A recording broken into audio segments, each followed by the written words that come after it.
Bismillahirrahmanirrahim. Assalamualaikum warahmatullahi wabarakatuh. Alhamdulillahi rabbil alamin. Wassalatu wassalamu ala nabiyyina wa sayyidina Muhammadinil amin wa ala alihi wa sahbihi ajma'in wa dhurriyyatihi wa ummatihi ila yaumiddin wa ba'd. Saudara-saudariku dimanapun kita semua berada, semoga video ini menemui kita semua dalam keadaan sehat, baik, dan dimuliakan oleh Allah Subhanahu wa Ta'ala. Hari ini live spesial. Semula memang tidak dijadwalkan untuk live di pagi hari ini, namun alhamdulillah Allah Subhanahu wa Ta'ala memberikan kelapangan, kesehatan, dan kemampuan bagi kita untuk bersilaturahim.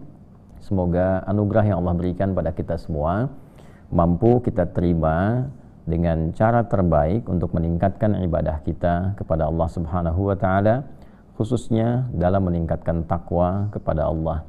Definisi takwa dipersingkat oleh para ulama, yaitu kemampuan kita untuk selalu berusaha menunaikan segala perintah Allah dengan sebaik-baiknya yang bisa kita lakukan, dan juga upaya kita untuk meninggalkan segala larangan yang Allah telah tetapkan dengan segala kemampuan terbaik kita. Tentu definisi ini mesti kita jabarkan dalam keseharian kita untuk mengeluarkan segala perintah Allah itu apa. Ada perintah yang terkait dengan aspek spiritual, bentuknya ibadah ritual. Kita akan lebih baik dan terukur bila menjadikan seluruh bagian perintah-perintah spiritual itu dalam bentuk ibadah ritual yang fungsinya mengoneksikan kita secara spiritual dalam konteks kebertuhanan kita kepada Allah Subhanahu wa Ta'ala. Bahasa singkatnya, ibadah yang dilatih menguatkan iman, yang dengan itu kita semakin merasa lebih dekat kepada Allah Subhanahu wa Ta'ala. Jadi nanti dari level Islam naik ke level iman, dari level iman dengan takwa itu naik ke level ihsan. Ihsan itu adalah upaya kita menjadikan segala aktivitas sebagai ibadah dalam keadaan selalu terhubung dengan Allah dan merasa selalu diawasi oleh Allah Subhanahu wa Ta'ala, sekalipun kita tak punya kemampuan untuk menatap Allah secara langsung. Nah, ini terkait dengan perintah Allah secara ritual. Nanti keluarkan bentuknya bisa sholat misalnya, atau membaca Al-Quran dan sebagainya. Kemudian ada perintah-perintah juga terkait dengan kebutuhan intelektual. Membaca, belajar, betapa banyak ayat-ayat Quran menuntun kita untuk mengaktifkan potensi intelektual kita, mengajak kita supaya berpikir, supaya pintar, supaya akalnya itu hidup. Nah, jadi agama ini bukan hanya agama zikir, tapi agama fikir. Oleh karena itu, bangun dari tidur pun kita diberikan petunjuk oleh Rasulullah SAW, yang tercatat petunjuk ini misalnya dalam kitabnya Imam Abu Daud, di Sunan Abu Daud, nomor hadis 1367. Tercatat ketika beliau bangun dari tidur, memberikan arahan untuk membacakan Al-Quran surah Ali Imran di 11 ayat terakhir, ayat 190 sampai ayat ke-200. Inna fi khalqis samawati wal ardi wa ikhtilafil laili wan nahari la ayatil liulil albab. Jadi bangun tidur diminta kita menjadi pribadi ulul albab. Siapa itu? Alladzina yadhkuruna Allaha qiyaman wa qu'udan wa 'ala junubihim wa yatafakkaruna fi khalqis samawati wal ard. Jadi ada alladzina yadhkuruna Allah, zikir, kemampuan spiritual. Kemudian wa yatafakkarun, fikir, kemampuan intelektual. Jadi baru bangun tidur kita sudah diminta menjadi pribadi yang seimbang antara zikir dan fikir. Spiritualnya tenang karena dia sholat, tenang. Ketenangan itu membantu akalnya hidup untuk berpikir dalam keadaan yang baik. Nah, jadi orang Islam itu menjadi muslim, pribadinya lebih baik, kemudian akalnya aktif, jadi lebih pintar. Nah, jadi harus bangga menjadi muslim, tapi kebanggaan itu diwujudkan dalam bentuk ketaatan. Ya, harus jadi muslim mesti pintar, jadi muslim mesti soleh. Kemudian yang ketiga adalah, nah ini perintah-perintah terkait dengan kebutuhan fisik. Ada fisikal, jadi spiritual, intelektual, fisikal. Bagaimana fisik ini dituntun oleh Al-Quran, makan yang halal, makan yang menyehatkan tubuh yang baik, berolahraga. Jadi fisiknya pun kuat, olahraganya bagus. Nabi mencontohkan dulu sampai mengatakan alimu auladakum bisibahati warmimayah. Ajarkan anak-anakmu itu kemampuan berenang, kemampuan melempar, kemudian ada yang memanah, ya kan? ada yang berkuda, nanti diterjemahkan dengan konteks kekinian, ya melempar, bisa dalam konteks selain memanah bisa menembak misalnya, ya olahraga menggerakkan kaki, dulu ada gulat, misalnya sekarang ada olahraga macam-macam, supaya tujuannya sehat, bukan sekedar menikmati, bukan sekedar main-main, fisiknya dilatih. Makanan, mengapa ada makanan yang diatur, oh ini, dan bukan hanya porsinya, sepertiga untuk makanan, sepertiga untuk udara gitu kan. Nah, tidak hanya kaitan dengan konteks makannya saja, tapi di situ ada nilai-nilai kesehatan. Nah, demikian aturan ini kalau kita bisa jaga dengan baik. Kemudian yang dilarang apa saja secara fisik, ada makanan yang dilarang, ada hikmahnya, ada hikmah keimanan, ada hikmah kesehatan. Ya, kenapa dilarang makanan X misalnya? Itu satu bukti kepatuhan kita kepada Allah secara imani, secara spiritual. Ya, Allah melarang kita melakukan A, itu pembuktian kebertuhanan kita kepada Allah, ya patuh. Karena saya patuh, saya adalah muslim. Nah, ikatan Islam itu dengan frame keislaman kita mengikat kita untuk patuh. Sama saja begini, ya, kita punya ilustrasi walaisa kamitslihi syai', tidak ada yang serupa dengan apapun yang terkait dengan Allah. Anda masuk ke satu sekolah, satu institusi, ada petunjuk, perintah, ada larangan. Ya, di tempat itu tidak boleh melakukan ini. Nah, menunjukkan kalau Anda termasuk di dalamnya, warga di situ, di institusi itu jangan melanggar. Ketika melanggar kode etiknya, di situ menunjukkan bahwa Anda tidak patuh dalam ketentuan. Ya, bisa kena peringatan atau juga menunjukkan bahwa bukan bagian dari warga dimaksud atau bukan bagian dari anggota institusi ataupun tempat ataupun juga keadaan yang Anda masuki. Nah, selalu dalam hukum itu kalau ada yang dikerjakan, juga dalam saat yang sama ada yang ditinggalkan. Itu hukum normal dalam kehidupan. Nah, yang terbaik adalah ketika Allah Subhanahu wa taala membuat hukum yang itu pasti ada irisan-irisan kebaikan untuk kita semua selaku hambanya. Karena Allah yang mencipta kita, Allah tahu tentang kita. Ini yang boleh, itu yang nggak boleh. Nah, nanti kalau kuat spiritualnya melahirkan karakter, namanya karakter moral. Itu yang sering disebut dengan integritas. Karakter takwa, kalau dalam bahasa Al-Quran, dalam bahasa hadis itu karakter takwa. Ittaqillaha haitsuma kunta. Bertakwalah kepada Allah dimanapun engkau berada. Supaya apa? Supaya lahir karakter moral, punya integritas. Nanti ini akan membimbing karakter intelektual. Jadi pintar diisi dengan integritas yang bagus, maka melahirkan maslahat. Ya, melahirkan kebaikan-kebaikan. Ada orang yang bagus intelektualnya, cepat berpikirnya, tapi moralnya tidak baik, tidak ada integritas. Nah, pasti juga kepintaran ini akan berpotensi diarahkan pada hal-hal yang bukan hanya tidak bermanfaat, tapi bisa merusak. Ya, bisa apa? Bisa merusak. Bisa tindakan-tindakan menyimpang, tindakan kriminal, dan semakin pintar kriminalitasnya nanti semakin berbahaya. Ya. Nah, dari karakter intelektual melahirkan karakter kinerja, fisik bekerja. Mata bekerja, mulut bekerja, tangan, sampai ujung kaki.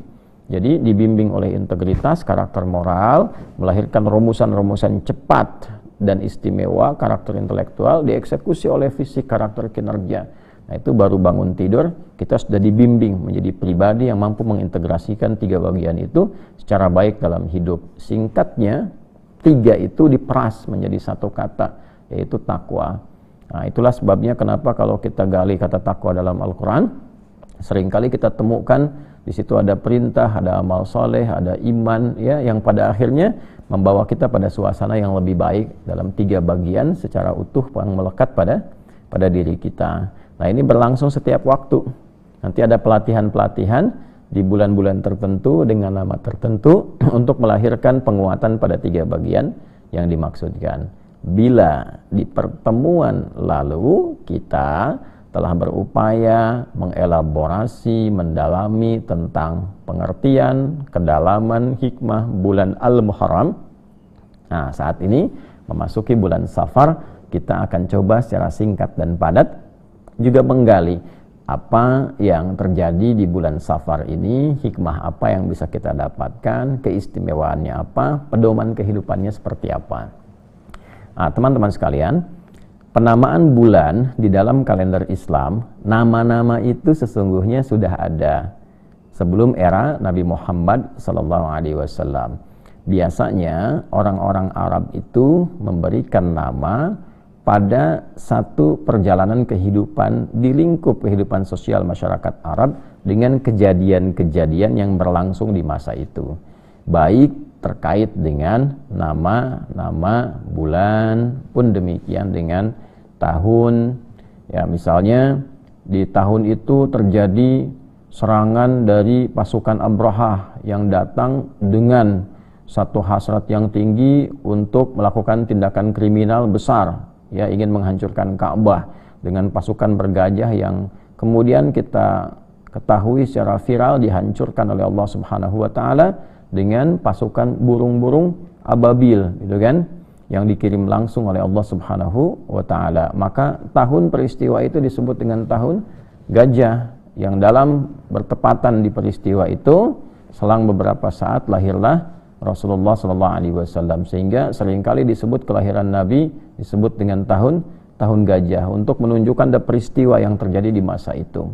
Pun demikian dalam penamaan bulan-bulan yang kelak nama itu di era-era Islam diabadikan untuk menunjukkan perubahan hikmah yang terkandung di dalamnya dan memberikan kesan-kesan panduan positif kepada kita semua. Nah, di bulan Al-Muharram pernah saya sampaikan di pertemuan-pertemuan lalu bahwa makna ini pun memberikan pengertian tentang konsensus yang terjadi di masyarakat jahiliyah. Bahkan sebelum kelahiran Nabi Muhammad SAW, mereka ada konsensus, kesepakatan bahwa di 4 bulan khususnya mereka berdamai. Ya, mereka melakukan genjatan senjata untuk yang berperang, kemudian melakukan kesepakatan damai, tidak boleh ada pertengkaran, tidak boleh ada perselisihan. Nah, 4 bulan ini 3-nya itu berurutan, Dzulqa'dah, Dzulhijjah, dan bulan pertama Al-Muharram. Yang keempat kemudian Rajab. Maka segala jenis perbuatan Muharram, ya, yang terlarang, yang tidak dibenarkan, hukumnya itu haram, maka pada saat itu mereka bersepakat harus ditinggalkan. Maka bulan pertama untuk meninggalkan itu diberi nama dengan Al-Muharram. Nah, ini pada asalnya teman-teman sekalian. Nah, kemudian pada bulan Safar itu banyak sekali penduduk di lingkungan sekitaran Hijaz, kalau kita katakan, ya, di kekinian itu kita dapati misalnya lingkaran seputaran Mekah, seputaran Madinah, gitu kan, dan sekitarannya.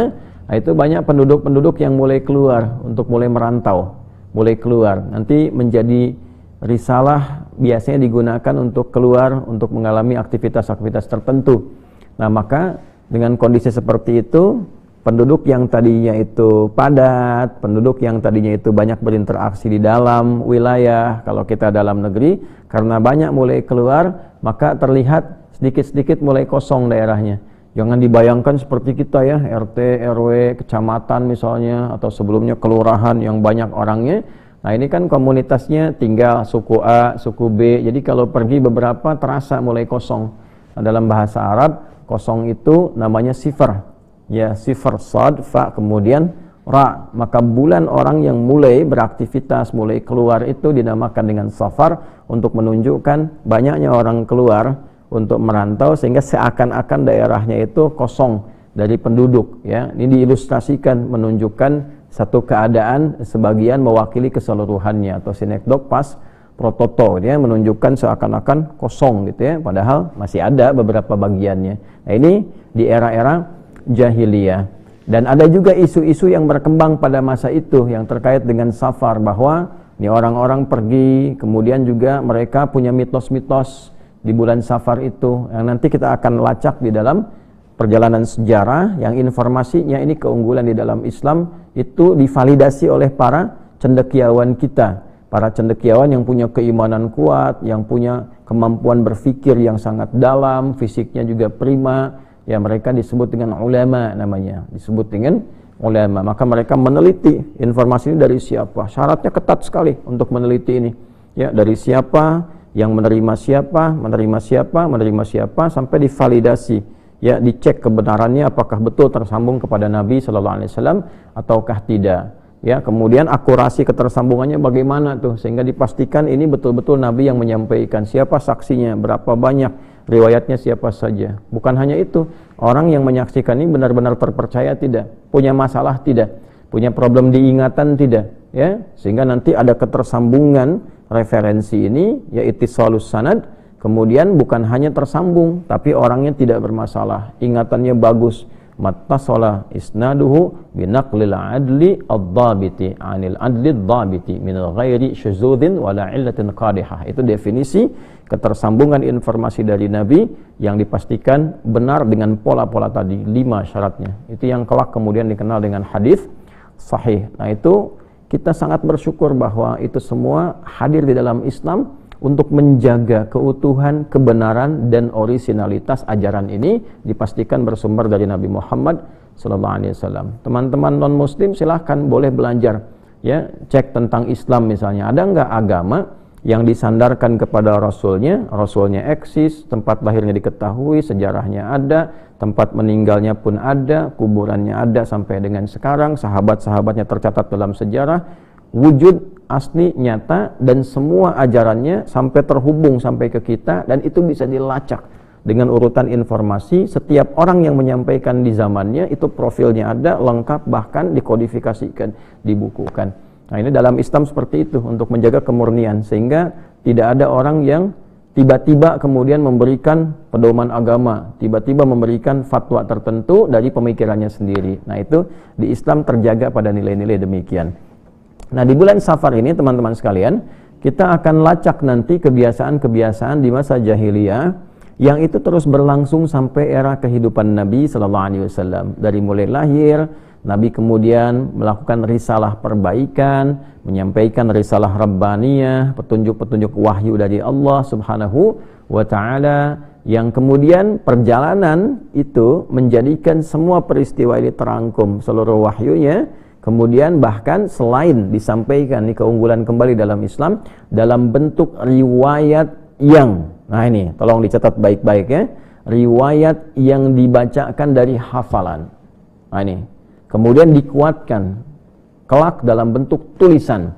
Ya, jadi di era Nabi sallallahu alaihi wasallam ada beberapa sahabat yang punya kemampuan khusus untuk menuliskan, dituliskan dalam satu perangkat-perangkat yang terbatas gitu ya. Ada yang di pelepah kurma kan, diukir di bebatuan-batuan khusus. Lalu yang paling banyak tuh yang hafalan, karena ini kemampuan kekuatannya, sehingga saling menguatkan. Ya, nanti kelak kemudian di masa sahabat Abu Bakar As-Siddiq radhiyallahu taala anhu dihimpun ini tim ad hoc yang pernah berada di sekitaran Nabi sallallahu alaihi wasallam, para penghafal dicocokkan dengan orang yang punya catatan-catatan tertentu. Nah, hafalan ini dihimpun, dikuatkan, disambungkan dengan berbagai riwayatnya, dihimpun jadi satu. Itulah yang kemudian menjadi mushaf yang sampai kepada kita saat ini, setelah nanti diperbanyak di eranya Utsman bin Affan radhiyallahu taala anhu, dipinjam mushaf ya dari Ummul Mukminin Sayyidah Hafsah radhiyallahu taala anha, mushaf utama itu yang pernah mengkodifikasikan, lalu digandakan, disebarkan ke beberapa kota-kota besar pada masa itu. Lalu setelah itu diperbanyak sampai ke kita, karena peristiwanya yang terjadi di masa Khalifah Utsman bin Affan. Kita kenal itu semua ya, penyebarannya, perbanyakan itu dengan nama Mushaf Utsmani sampai sekarang. Itu semua bacaannya yang kita bacakan dari hafalan itu sama semua, itu keunggulannya. Pun demikian juga dengan mushaf yang berisi tulisan, berisi kitab. Jadi semua saling melengkapi. Kalau ada yang lupa di hafalan, cek di mushaf. Ya kan? Kalau ada yang salah cetak, dikoreksi dengan hafalan. Itu kekuatan di dalam Islam. Demikian juga penjelasan terkait itu yang bersumber dari Nabi Muhammad SAW, kita akan temukan di dalam hadis-hadis beliau. Di antara hadis-hadis itu nanti secara umumnya ada 4 tuh ya, secara umumnya ada 4 klasifikasi.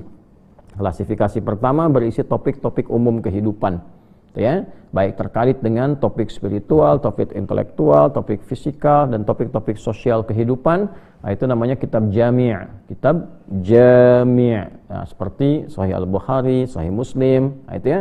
Nah, kalau kita ingin mencari topik-topik terkait dengan susunan hadis berdasarkan bimbingan fikih ya, tentang air misalnya, tentang tata cara sholat dan sebagainya, itu kitab sunan namanya, sunan ya, seperti Sunan Abu Daud misalnya ya, Sunan An-Nasai.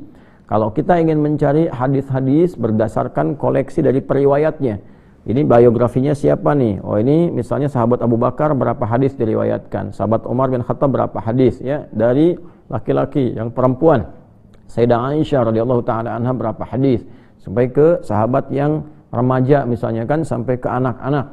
Itu nanti bisa kita lacak dalam kitab apa yang disebut dengan musnad. Nah, kalau kita ingin lihat karakter seseorang, profilnya, hadisnya apa, sehingga kita bisa mempelajari, oh beliau ini seperti ini, hidupnya begini, saya ingin ikuti pola itu. Ambil. Itu kitab musnad, seperti musnadnya Imam Ahmad bin Hanbal. Kemudian yang keempat itu ada mu'jam, ya. Kalau kita ingin mencari indeks-indeks hadis susun berdasarkan misalnya urutan-urutan abjad dan seterusnya, ya, sebelum ada Google itu ya, kita bisa urutkan itu untuk menemukan nih, ya, spesifikasi hadis-hadis tertentu. Nah, itu disebut dengan mu'jam. Nah, teman-teman sekalian, dari kumpulan ini kita bisa lacak dari kitab Jami' dulu yang populer Imam Al-Bukhari. Jadi ini ya, kitabnya ini yang saya miliki, alhamdulillah, ya, titipkan untuk dikaji, dibaca. Ini yang satu kumpulan langsung, ya, nanti ada yang syarahnya seperti Fathul Bari, ya, Fathul Bari fi Syarah Sahih Al-Bukhari karya Al-Imam Ibnu Hajar Al-Asqalani atau Hafidh Ibnu Hajar Al-Asqalani. Nah, ini nanti di Sahih Al-Bukhari kita akan temukan 97 topik. Setiap topik nanti dibagi subtopik lagi. Nah, kayak ini misalnya tentang safar, kita akan temukan di topik yang ke-76, Kitabut Tibbi, ya, topik terkait dengan kesehatan, topik terkait dengan masalah-masalah sosial yang diberikan kemudian solusinya oleh Nabi sallallahu alaihi wasallam. Nah, subtopik yang ke-44, hadis nomor 5757. Nah, ini teman-teman sekalian tentang safar. Kemudian masuk yang ke topik masih di 76, subtopiknya spesifik ke 45, ya. Dari 44 tadi kita kemudian di babul fa'li pindah kemudian babu hammah. Nah, babu hammah ini adalah subtopik yang terkait dengan peristiwa yang terjadi di bulan Safar. Nah, di Islam tuh indahnya begitu. Jadi ada keterangan dalilnya, ada nasnya, ada sejarahnya, ada perjalanannya, ada catatannya. Nanti terakhir ada pelajarannya. Ya, jadi saya tegaskan kembali, topik nomor 76 Kitabut Tibbi, kemudian subtopik nomor 45 Babu la hammah, babun la hammata, gitu ya. Bab yang menjelaskan penolakan isu atas mitos tersebarnya penyakit. Nah, ada apa di dalamnya? Mari kita baca. Jadi baca suasana di era jahiliyah sudah saya terangkan. Nanti ada juga peristiwa negatif mitos yang tersebar sampai ke zaman Nabi, kita ulas. Nah, untuk menolak hal itu semua, apa petunjuk Allah kepada Nabi? Itu yang jadi pedoman kehidupan kita. Bismillahirrahmanirrahim. Qala al-muallif rahimahullah wa huwa al-Imam al-Bukhari, berkata dan menyampaikan Imam Al-Bukhari kepada kita semua, semoga Allah menyayangi beliau dan memberikan tambahan-tambahan cahaya kepada beliau. Haddatsana Muhammad ibn al-Hakam, haddatsana an-Nadhr, akhbarana Israilu, akhbarana Abu Hasin an Abi Salih an Abi Hurairah radhiyallahu taala anhu anin Nabi sallallahu alaihi wasallam. Nah, ini keunggulan di kita, alhamdulillah kita syukuri dalam Islam, agama kita terjaga walaupun informasinya informasi seputar peristiwa di masyarakat, terus komen Nabi apa, tapi itu selalu ada silsilah, ya, selalu ada sanad namanya. Orang-orang meriwayatkan dari siapa, dan setiap orang ini bisa ditelusuri, ditemukan profilnya. Nah, nanti ada kitab lain yang membahas tentang ini. Yang paling populer misalnya ada Syiar A'lam Nubala misalnya kan. Nah, Syiar A'lam Nubala ini ditampilkan oleh Imam Adz-Dzahabi. Ya, bahkan nanti saking viralnya dicetak dalam 4 percetakan itu. Ya. Nah, ada yang Darul Fikr, ada kemudian juga Muassasah Risalah. Nih, Muassasah Risalah ini cukup menarik nih. Muassasah Risalah ini ditahqiq oleh Syekh Syuaib Al-Armad, kemudian banyak menyebar di kita, kurang lebih ada 30 jilid, satu jilidnya itu hampir 600 halaman. Gitu ya. Nah, teman-teman, kembali lagi ke sini ya. Nah, ini enak kalau ngaji kitab nanti ingat satu referensinya apa, ingat ini referensinya apa. Ini ngaji kitab tuh enaknya begitu. Ya, kalau di pesantren lebih enak lagi. Kadang-kadang kita perpustakaan ambil kitabnya, tunjukin satu-satu gini, analisis hadis. Bukan hanya hadisnya apa dicari, caranya begini. Nanti kalau kita ingin meneliti rawinya, periwayatnya, kitabnya apa misalnya Jarh wa Ta'dil, misalnya kan ada Mizanul I'tidal, ada Tahdzibut Tahdzib, Taqribut Tahdzib, macam-macam keluarin. Setelah itu nanti setelah tahu periwayatnya itu tidak bermasalah, baru ke isinya. Isinya pun nanti digali lagi, memahaminya seperti apa. Ini keindahan di dalam Islam sehingga melahirkan disiplin ilmu. Dalam ilmu hadis nanti ada ilmu riwayat, ada ilmu dirayah. ya. Wallahu a'lam bissawab. Ini anin Nabi sallallahu alaihi wasallam, informasi dari Nabi sallallahu alaihi wasallam, beliau menyampaikan qala, ya, la adwa, ya, tidak ada mitos tentang penyebaran wabah itu. Wala tiyarata, tidak ada atau tertolaklah mitos penyebaran tentang kesialan itu. Ya. Wala hamata, dan tidak ada mitos tertolaklah penyebaran informasi yang menyesatkan tentang pengaruh burung malam yang membawa kesialan. Wala safara, disebutkan, dan tertolak pula tidak ada mitos yang menyebutkan bahwa safar bulan sial, ya. Disebutkan juga riwayat ini di dalam hadis riwayat Muslim nomor hadis 2220. Nah, ada apa yang terjadi? Nah, ternyata teman-teman sekalian, di kalangan masyarakat jahiliyah pada masa itu, ya, kalau kita sebut jahiliyah itu era sebelum Nabi dilahirkan, ya, pada saat Nabi kemudian terlahir, suasana jahiliyah itu pengaruhnya masih menyebar, lalu diperbaikilah oleh Nabi SAW atas petunjuk dari Allah Subhanahu Wa Taala, sehingga merubah karakteristik masyarakat secara sosiologis, secara antropologis, karakternya itu berubah, mereka pribadinya menjadi orang-orang terbaik di masanya yang menginspirasi. Dalam bahasa Al-Quran disebut dengan khairu ummah, yaitu turunnya Quran surah ketiga Ali Imran ayat 110. Kuntum khairu ummatin ukhrijat linnas. Kapan jadi khairu ummah ukhrijat linnas itu? Orang terbaik yang pernah berkehidupan di bumi. Ya, ketika ta'muruna bil ma'ruf wa tanhauna 'anil munkar wa tu'minuna billah. Ketika mereka mampu menerjemahkan nilai kebaikan dalam bentuk perilaku, amar bin ma'ruf, kemudian meninggalkan berbagai perbuatan menyimpang, nahyu 'anil munkar, wa tu'minuna billah, dan dikerjakan dengan iman.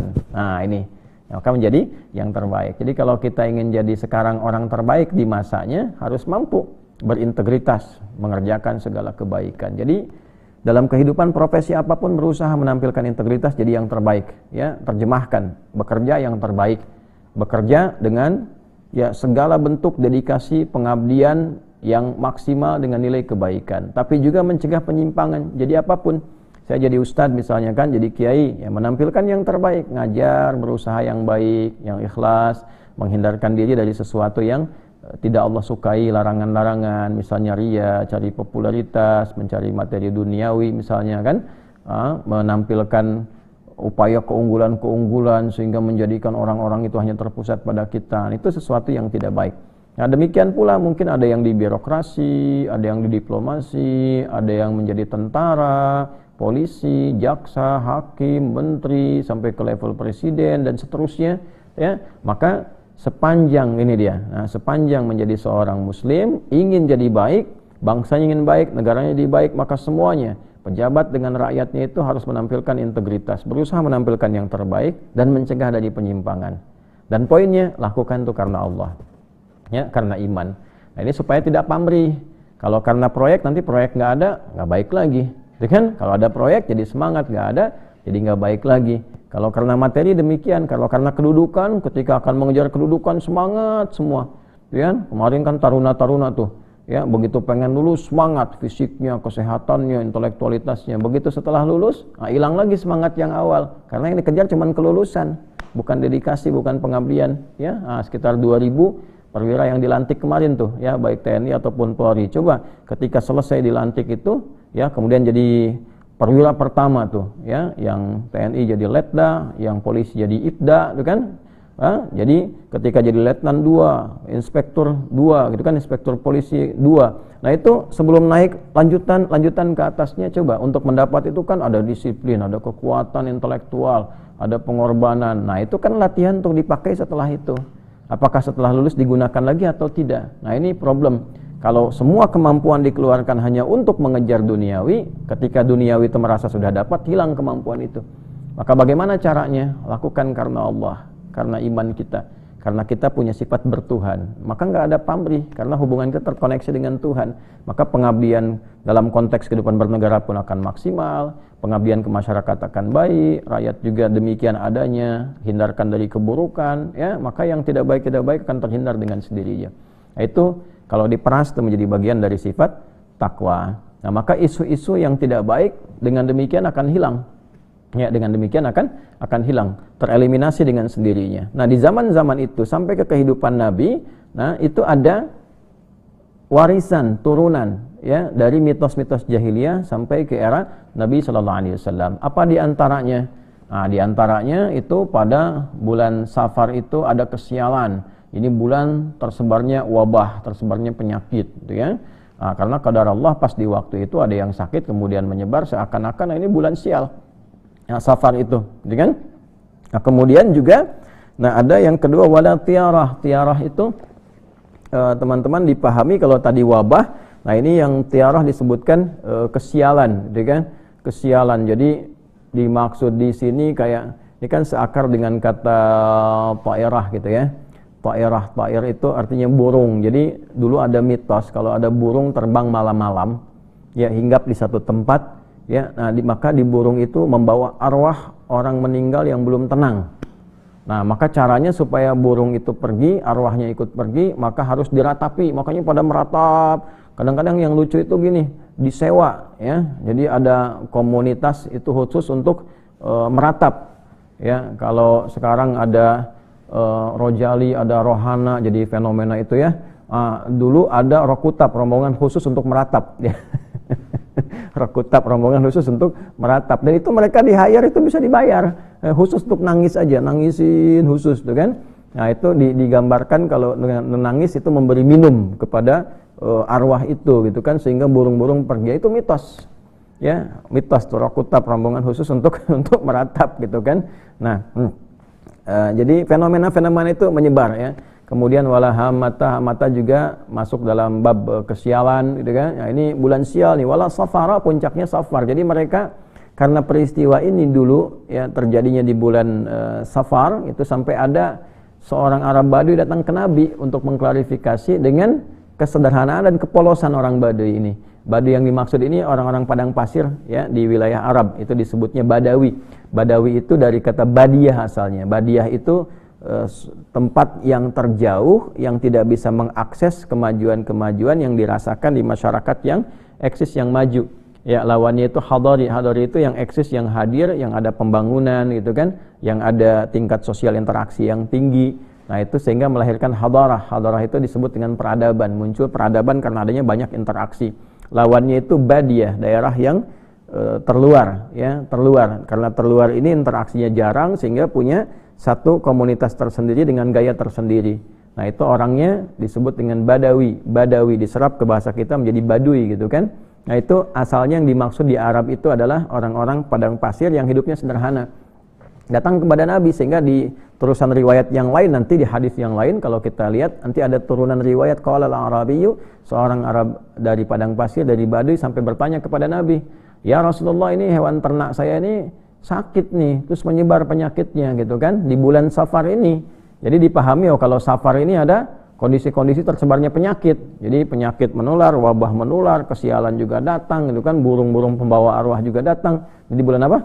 Safar. Maka Nabi mengklarifikasi ya, coba dicek ini, dapat ini penyakit wabah untuk hewan ini dari mana ya. Disebutkan adwal awal kata Nabi, coba diurut nih, ketemu di mana penyakit hewan kamu ini, dapat dari mana, jangan dikaitkan dengan bulan Safarnya ya. Ini Nabi sangat rasional, sangat logik mengajarkan, nih hewan kamu sakit, sebelumnya kan sehat, sakitnya dari mana, jangan dicek bulannya, jangan dicek waktunya ya. Sama dengan kita aja sekarang, misalnya sakit nih, saya sakit hari ini, hari pertama bulan Safar sakit, lalu kita mengatakan ini karena Safar. Terus orang yang sakit di Rabiul Awal, sakit di bulan Rajab, sakit di bulan Ramadan, apakah kita akan mengatakan karena waktunya? Yang dicek itu penyakitnya, sumbernya dari mana, apakah karena virus, apakah karena bakteri, karena macam-macam, masalah makan, dan sebagainya. Nah, itu nanti dari sebab itu dianalisis, kemudian diobati. Makanya nanti di sini kita tibbi, ya, solusi masalah kesehatan. Yang sehat itu kadang-kadang apa? Kadang juga fisiknya, kadang pikirannya, kadang mentalnya. Ada yang fisiknya sehat tapi mentalnya nggak sehat, kan? Ada yang fisiknya sehat, mentalnya bagus, tapi juga dari segi pikirannya kurang sehat. Makanya digabungkan di sini dalam satu keadaan. Nah, teman-teman sekalian, itu mitos yang berlangsung di bulan Safar, ya, pada masa itu. Lalu apa yang terjadi? Nabi dibimbing oleh Allah Subhanahu wa taala, satu, memberikan statement, komentar nabinya. Ini yang kita kenal dengan hadis, bahwa jangan pernah kita menilai dan menyimpulkan bahwa waktu-waktu itu terkait dengan satu hukum tertentu. Kalau muncul ini nanti akan sial, misalnya kan. Terus ini waktu yang bagus. Nah, itu dikoreksi oleh Nabi sallallahu alaihi wasallam. Semua waktu ditampilkan oleh Allah Subhanahu wa taala. Netral, waktu itu netral, ya. Malam ketemu malam lagi, 24 jam berputar seperti ini. Ada siang, ada malam, netral saja. Perilaku kita yang membentuk sebuah peristiwa, keadaan, sehingga melahirkan informasi yang menumbuhkan kesan pada peristiwa itu. Ya kan? Nah, jadi kadang-kadang dari kesan itu muncul bagus dan tidak bagus. Ya, misalnya ada peristiwa bagus kemerdekaan kita di tanggal 17 Agustus 1945. 17 Agustusnya kemudian menjadi inspirasi.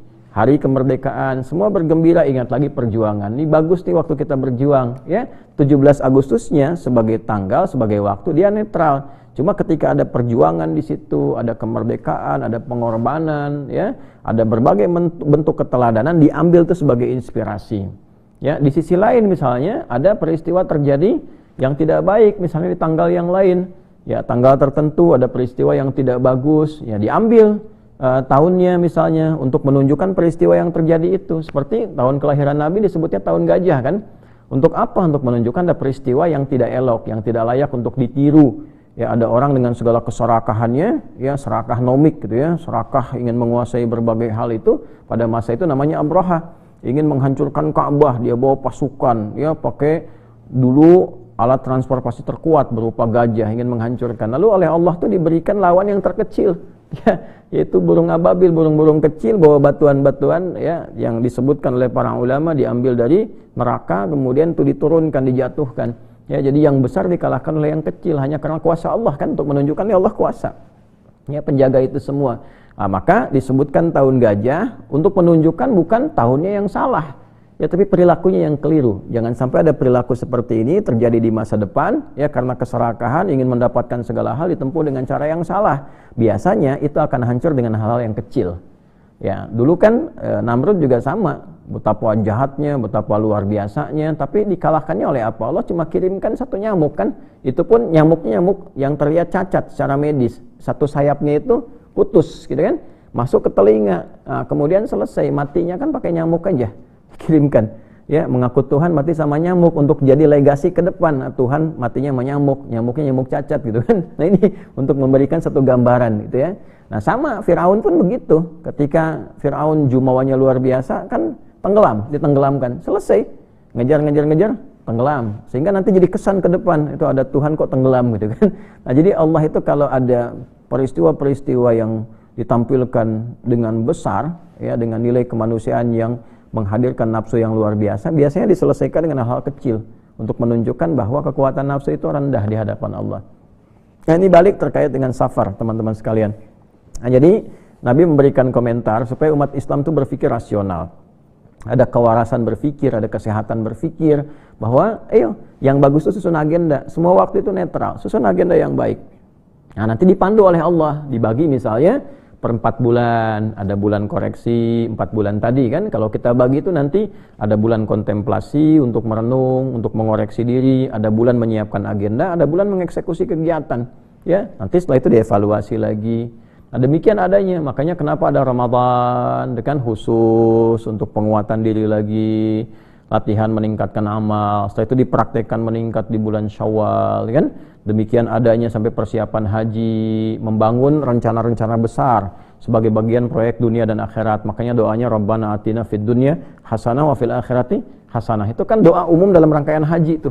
Ya, rangkaian haji di Al-Baqarah 196 untuk mengawalinya sampai terakhir ketemu nanti 203. Di sela-sela itu ayat 201 itu ada doa yang Rabbana atina fid dunya hasanah. Jadi ada proyeksi-proyeksi. Setelah itu nanti baru beramal, ya, beraktivitas dan sebagainya. Itu keindahan dalam Islam, itu kita dipandu tuh. Wal tanzur nafsu ma qaddamat lighad. Quran surah Al-Hasyr surah 59 ayat ke-18. Jadi setiap kita yang merasa beriman, ya ayyuhalladzina amanu ittaqullah, tingkatkan takwa. Nah, di antara cara meningkatkan takwa itu kan di Quran ditunjukkan kurang lebih ada 240 cara kan. Salah satunya apa? Salah satunya adalah membuat kurikulum kehidupan. Ya, wal tanzur nafsu ma qaddamat lihat, buktikan ketakwaan engkau itu dengan cara menyusun agenda hidupmu sampai engkau pulang ke akhirat nanti. Oh, dahsyat. Ya, orang cuma punya cita-cita dunia, dalam Islam diajarkan sampai akhirat. Nanti proyeksi akhirat itu diturunkan ke dunia. Ya, misal saya pengen masuk surga Firdaus, nggak apa-apa punya cita-cita tertinggi. Amalannya apa? Turunkan jadi panduan amal ke muka bumi, lalu seluruh profesi yang kita pilih, nah ambil nilai-nilai surga Firdaus itu untuk menunggangi profesi ini. Jadi apapun, ya kan surga Firdaus itu bukan karena profesi. Ya, tapi di dalamnya ada panduan nilai-nilai kebaikan yang menyertai profesi itu. Misalnya ada di Quran surah ke-23 Al-Mu'minun ayat 1 sampai 9 lah kalau kita keluarkan. Ya, kan ke ujung ayatnya itu ada ayat yang sangat indah. Ya ulaika humul warithun alladzina yarithuna al-firdausa hum fiha khalidun. Ada mereka itu para pewaris surga Firdaus yang akan kekal tinggal di dalamnya sedang beraktivitas di bumi. Aktivitasnya apa? Nanti balikan ke ayat 1, qad aflahal mu'minun, ya kan? Sungguh orang beriman itu akan menggenggam kebahagiaan dan kesuksesan. Nah, pertama mesti beriman dulu. Lalu mempertahankan menjaga iman sampai punya level surga Firdaus bagaimana? Alladzina hum fi salatihim khashi'un, yaitu orang-orang yang berusaha khusyuk salatnya. Nah, jadi kalau hanya sekedar salat, nah, bagus, salat bagus, nanti standar. Surganya standar, tapi kalau pengen Firdaus berusaha untuk khusyuk. Jadi kalau jadi pejabat khusyuk salatnya. Jadi presiden, jadi menteri, gubernur, ya, bupati, wali kota, terus sampai juga pejabat yudikatif seperti hakim misalnya, dari hakim agung sampai hakim-hakim ke bawahnya, ya, ataupun kemudian ada di organik seperti tentara, dari panglima ke bawahnya, dari polisi dari atas sampai ke bawahnya. Nah, itu memperkuat iman, lalu sholat dengan khusyuk. Jadi apapun bebas, ya, silahkan yang baik-baik, tapi tidak meninggalkan sholat. Bukan hanya tidak meninggalkan, tapi sholatnya khusyuk. Walladzina hum 'anil lagwi mu'ridun. Senang fokus pada yang bermanfaat, yang enggak bermanfaat ditinggalkan. Hal-hal yang enggak penting itu tinggalkan, jauhi. Terlepas dari hukumnya. Ya, misalnya ini derajatnya tidak sampai haram, ini makruh misalnya, tapi bagi kita ini enggak terlalu penting, gitu kan? Atau misalnya mubah tapi tidak membawa sifat-sifat untuk kegiatan kita menjadi penting. Nah, itu cenderung dihindari, cari yang penting-penting sesuai kebutuhan kita. Dan seterusnya. Nah, itu proyeksinya, teman-teman sekalian. Maka dibikin agenda seperti itu. Nah, di antara tuntunan yang langsung dipraktekkan, dibimbing oleh Allah. Misalnya apa? Untuk menepis mitos-mitos yang demikian itu, Nabi diperintahkan oleh Allah. Misal dari mulai pernikahan Nabi. Pernikahan Nabi bulan Safar. Ya, Nabi SAW itu menikah dengan Sayyidah Khadijah radhiyallahu taala anha, istri terbaik yang paling mulia, yang semoga kita diberikan kesempatan untuk bisa bersua, ya, dengan ibunda kita Sayyidah Khadijah, tentunya bersama Rasulullah SAW dan seluruh orang-orang terkasih beliau. Ya, itu pernikahannya berlangsung di bulan apa? Safar. Ya, kemudian juga pernikahan putri tercinta Sayyidah Fatimah, ya, dengan Sayyidina Ali bin Abi Thalib radhiyallahu taala anhuma, itu berlangsung di bulan Safar. Nah, jadi Sayyidina Ali bin Abi Thalib menikah dengan Sayyidah Fatimah Az-Zahra itu bulannya bulan Safar di tahun kedua Hijrah. Nah, jadi ditepis nih, nggak ada mitos nih, gitu kan? Nabi menikahnya bulan Safar, kemudian juga putri beliau tercinta Sayyidah Fatimah Az-Zahra menikah di bulan Safar. Nah, lalu ini yang paling menarik nih, hijrah Nabi pun berangkatnya di bulan Safar, nanti sampainya Rabiul Awal. Ya, berangkatnya Safar. Ada yang bahkan detil, ya, melacak sehingga melahirkan angka 27 Safar gitu perjalanan itu. Ya, jadi beliau berangkatnya bulan Safar untuk menunjukkan nggak ada bulan kesialan itu, berangkat Safar. Ya, sampai kemudian di bulan Rabiul Awal. Jadi banyak peristiwa-peristiwa yang terjadi. Bahkan Khalid bin Walid tuh panglima besar, masuk Islamnya bulan Safar. Ya, Amr bin As masuk Islamnya bulan Safar. Jadi kalau teman-teman yang non Islam, ya, sudah mendalami Islam, pengen masuk Islam bulan Safar, silahkan, tidak ada masalah. Ini bulan awal nih sekarang, awal Safar, gitu kan. Nah, ini bulan baik, semua baik, waktu baik.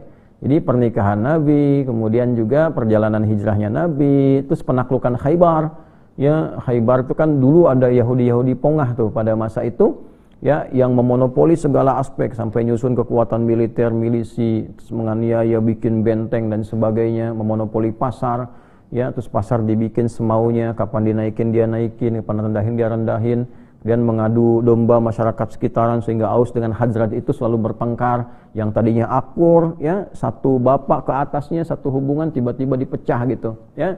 Nah, itu mereka berkumpul di benteng namanya Khaybar. Nah, itu ditaklukkan, ya, oleh Nabi SAW tentunya dengan komunitas masyarakat yang ada pada masa itu, kan udah bangun kesepakatan tuh dengan adanya Piagam Madinah. Sudah ada kehidupan bernegara, bermasyarakat, kan? Itu penaklukannya di tahun ke-7 Hijrah. Ya, itu bulannya Safar. Nah, jadi bulan Safar itu teman-teman sekalian, nah itu ada bulan perjuangan. Teman-teman di TNI, Polri gitu kan, TNI pasukan-pasukan, terus di Polri misalnya ada BRIMOB yang sedang bertugas di beberapa tempat, tugas-tugas negara ataupun yang ada tugas UN, semangat ya, bulan-bulan semangat di berbagai aspek kehidupan. Intinya apa? Semua waktu itu netral, diisi dengan kebaikan-kebaikan. Maka dari itu ketika masuk ke bulan Safar, kita dipandu di dalam Islam. Safar bulan berfikir, Safar bulan merencanakan segala kegiatan, aktivitas kehidupan kita, bikin rencana, bikin yang terukur. Ya, jadi muslim itu terukur, rencananya apa, tahun sekian apa capaiannya. Ini anak-anak di rumah tangga yang satu ini mau jadi apa, sekolahnya bagaimana. Bukan perkara makan aja, bukan perkara main, bukan perkara liburan saja, berkualitas. Jadi muslim itu lebih berkualitas. Ya, jadi kalau kita bikin ungkapan, Anda boleh tuh bikin satu rangkaian kata misalnya, so far so good. So far so good ya. Ya, biasanya kan orang bilang so far so good gitu ya. Sejauh ini baik-baik saja. Nanti kita ganti so far so good. Nah, so far bagus banget nih. Bulan Safar bagus banget. Seperti bulan-bulan yang lainnya pun baik. Oleh karena itu, kalau ingin menghitung pernikahan, boleh silakan hitung tanggalnya tanggal berapa. Yang baik-baiknya itu menurut kesiapan kita. Oh, ini tanggal bagus, baik, karena di tanggal ini saya bisa ambil cuti, di tanggal ini keluarga bisa kumpul. Nah, tapi jangan hadirkan mitos. Oh, ini misalnya tanggal sial nih, kalau tanggal sekian dilangsungkan pernikahan, oh, baru nikah prasmanannya bisa langsung habis ya kan, atau macam-macam. Nah, itu yang seperti itu. Kalau sudah berislam itu dihindari. Dengan munculnya hadis ini, di mana ditemukan? Di kitab Sahih Al-Bukhari ya. Topik keberapa? 76. Babnya tentang apa? Babnya tentang bab hama gitu ya. Nomor keberapa subtopiknya? Ke-45. Hadisnya nomor berapa? 5757. Rawinya siapa? Sahabat Abu Hurairah. Ada enggak di riwayat lain bisa dilacak? Ada. Di hadis apa? Muslim. Nomor hadis berapa? 2220. Nah, ini indahnya dalam Islam seperti itu. Kesimpulannya apa? Kesimpulannya umat Islam mesti lebih berpikir sehat, berpikir lebih terukur lagi, punya rencana kehidupan yang baik, dan itulah hikmah bulan Safar.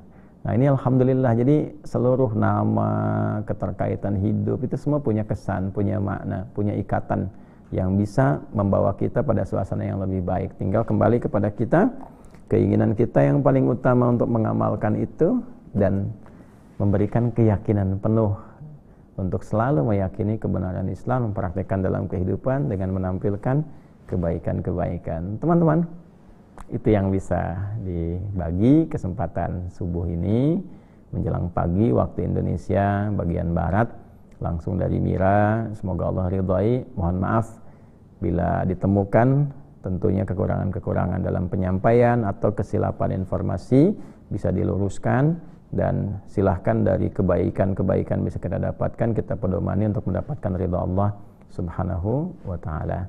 Semoga Allah ridhai. Allahumma taqabbal minna innaka antas sami'ul alim, tub 'alaina innaka antat tawwabur rahim. Rabbana atina fid dunya hasanah fil akhirati hasanah wa qina adzabannar. Wa sallallahu ala sayyidina Muhammad wa ala alihi wa sahbihi ajma'in. Wa akhiru da'wana alhamdulillahi rabbil alamin.